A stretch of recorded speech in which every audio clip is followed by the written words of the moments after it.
Hello, I'm the Angry Spork. With a new Masters of the Universe movie debuting, it's important to remember how this nostalgic franchise has seen several iterations. One of its earliest is today's review, predating the 1983 cartoon, so fondly remembered and heavily memed to this day. I'm taking issue with DC Comics Presents number 47, the first appearance of He-Man in a widely sold comic book, so leaving out the mini-comics that came with the toys, wherein he meets the last son of Krypton, under less than ideal circumstances. Let's see if this comic makes us want to turn the page, or turn our heads.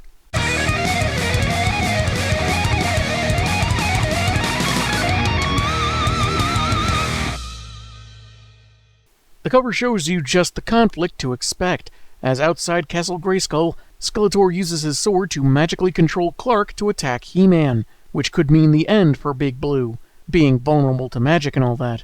From Eternia with death. The Royal Eternian Postcard Company had its share of clunkers. We get a preview page of a similar scene, although now Soups is stationary, saying his strength is being drained, and He-Man cursing his skull-faced foe, demanding he free the Traveler. We also get Beastman and Man-at-Arms on his Scooty Puff Sr. Time, they say, is relative, but then so is place. Especially when you're Superman, with powers and abilities to carry you throughout the cosmos, across the myriad dimensional planes. Mostly to avoid the toll roads. Even if sometimes these travels are made unwillingly, with the aid of forces totally unconcerned with the desires of those involved.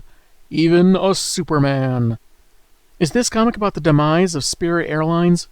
Written by Paul Kupperberg, with art by Kurt Swan, Mike DiCarlo, and Gene D'Angelo, we begin in the Royal Palace, where Man-at-Arms is trying to get Prince Adam to take training more seriously, instead of just goofing around.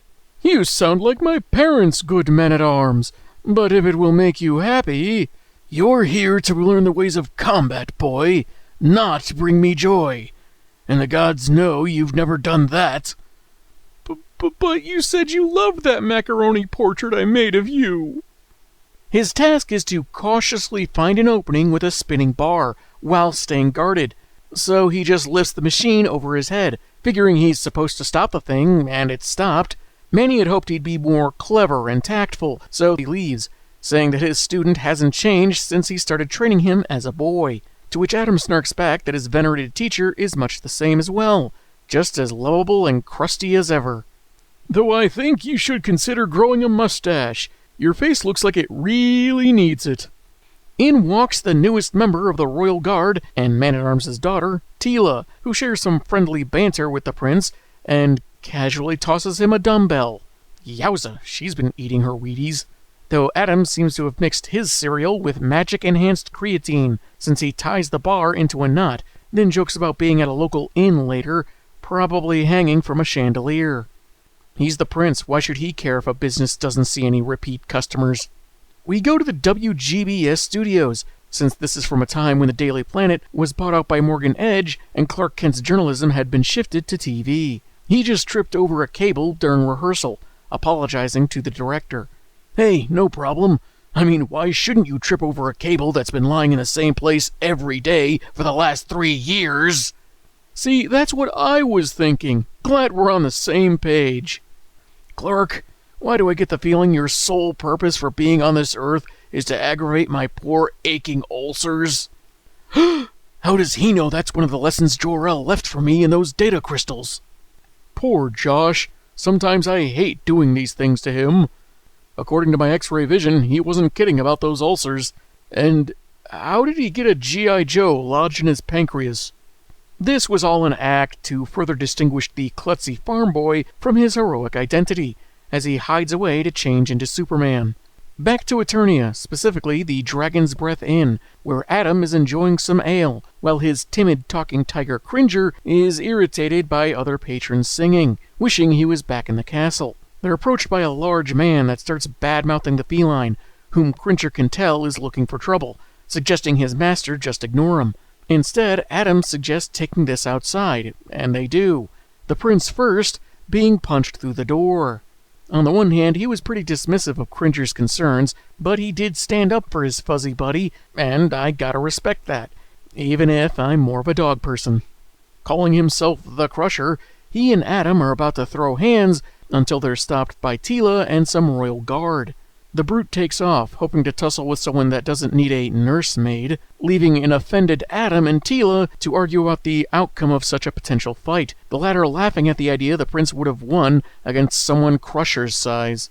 So is twisting free weights into pretzels a base-level feat for people in this world or something? Feels really disrespectful to the manufacturers of gym equipment. A falcon in the sky is like the bat signal for Adam, so he and his green tabby take off to the mountains, further irritating Tila.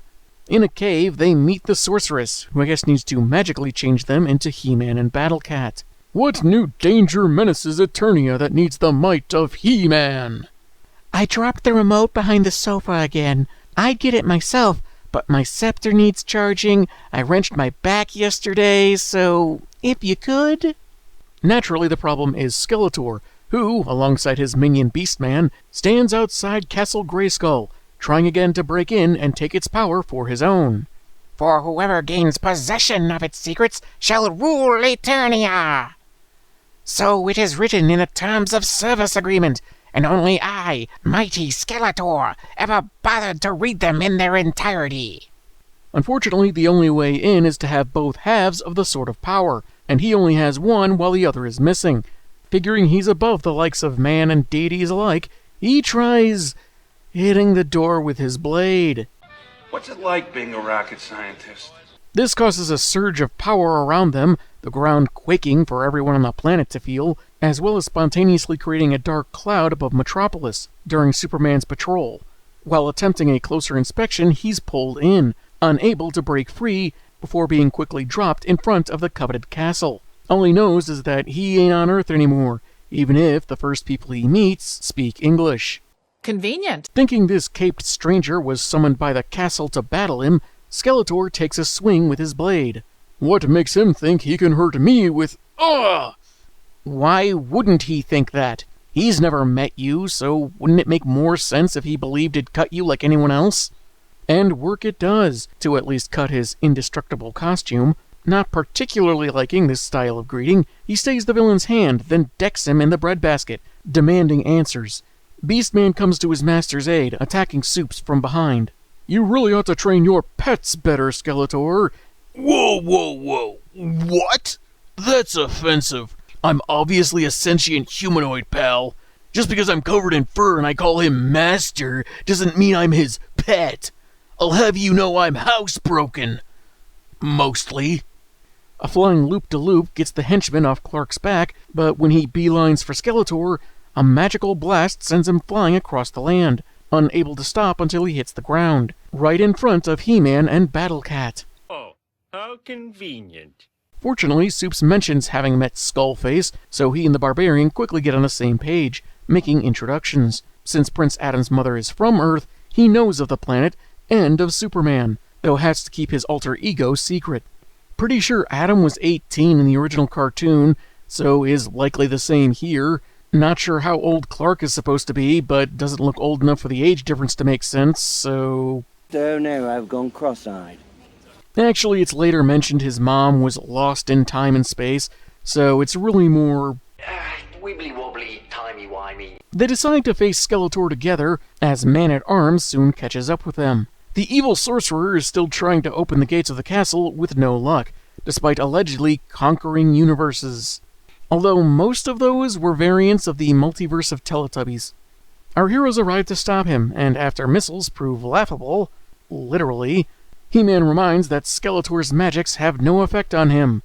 They do, however, affect his new pal Superman, and a last-minute warning fails to prevent Skeletor from using a magic blast that overwhelms Clark's will, and apparently changed the color of his boots in this panel to yellow. Skeletor just threw off his whole color scheme! He really is a being of pure evil! Kent attacks He-Man uncontrollably, Skeletor sensing that the stranger's power may rival his arch-foes. As the warrior is knocked to the ground, the villain figures Soups may have the strength to smash his way into the castle, so orders him to do so. Except he seems to be forgetting that the castle's magic was what kept Skeletor himself out, and he knows the guy in the cape is vulnerable to magic, so why does he expect this to work? Then again, Grayskull itself made the same mistake summoning Clark to begin with, so our main villain's intellect is on par with a spooky-looking palace.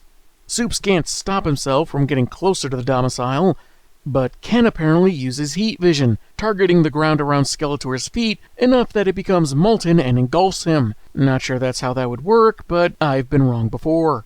Look, he's using the same skull face nickname I have. Isn't that nice? He uses super breath to create a rock prison, which is enough for the fiend to lose his concentration and allow Big Blue to break free of the manipulative spell. Frankly, Skeletor, you impress me less and less as we go along. Bone for Brains manages to break free, but Soup scoops him up. To take him to prison or something? Not really sure, but Skeletor magically transports away to regain his strength, probably take a long bath in aloe vera for all those lava burns, and try to take Castle Grayskull another time. He's gonna go to the Eternia zoning board next, see if there's some technicality about too many turrets or the skull-shaped entrance not being up to code. He-Man thanks Cal for his assistance, even if the hero doesn't fully understand what happened. He even passes on getting any kind of explanation when he sees a time-space warp opening nearby that'll take him right back to Earth. That's convenient. So the story ends with the warrior wishing his new ally farewell, knowing how he'll call the Man of Steel if he needs to be of help again. He's going to try punching Grayskull's drawbridge a bunch of times, but will end up getting Aquaman instead. That was Superman and the Masters of the Universe from DC Comics Presents number 47, and it was a decent adventure. Admittedly, it's kind of a shame the fight that was boasted on the cover only lasts for about a page and a half at best. Perhaps, like why we don't see Beastman, Man-at-Arms, or Battlecat do much, it's because of limited pages to work with. The other half of this issue was a Sandman story. No, not the Neil Gaiman one. So they may not have had enough proverbial real estate to see something like B-Cat backing up Manny against Beastman, or more of the central fight. It's so short, the narration has to do some of the lifting for the scene, using dramatic prose to describe the event in order to evoke its intended enormity. The panel with the line work that represents the shock wave from the two simultaneously hitting each other is effective in its own right, but may feel subdued compared to how it would be portrayed today.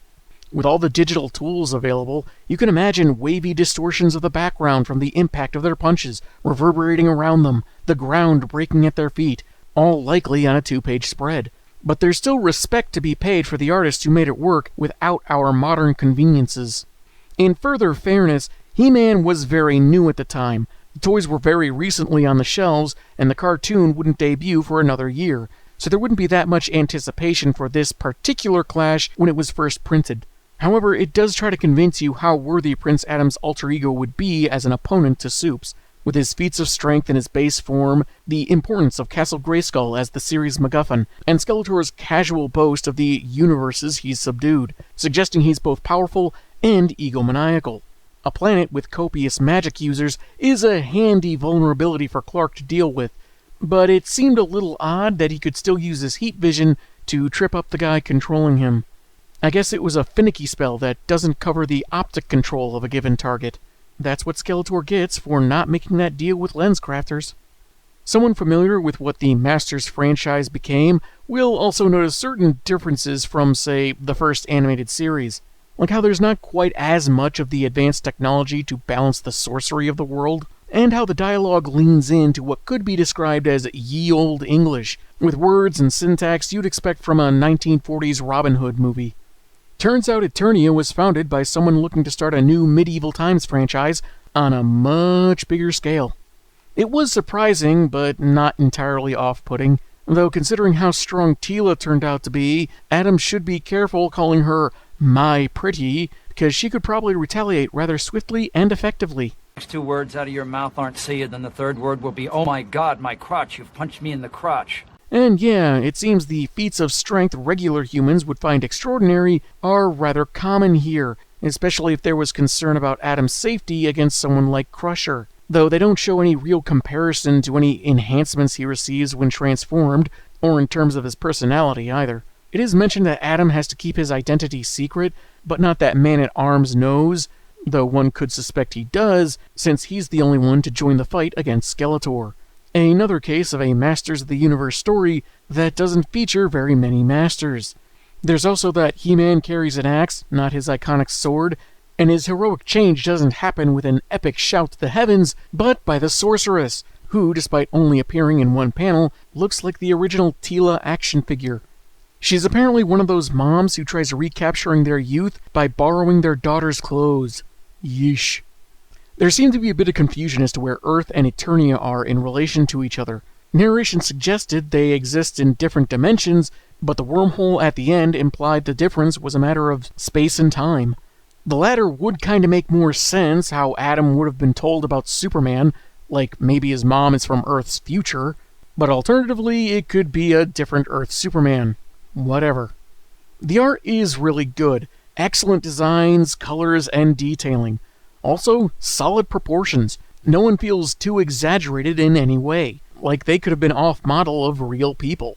The pacing was mostly steady, maybe a bit rushed. Again, probably because they had 17 pages to work with, but the creators still did a good job despite those limitations. Overall, it was a fun story of Superman meeting a formidable hero, before He-Man really took off. The big fight might not have been as long as we would have liked, and there were a couple of conveniences, but there's nothing really negative I can say about this comic. From what we got, I bet the same people could have crafted an even better story if they had more space to work with. I'm the Angry Spork, and man, have I got issues.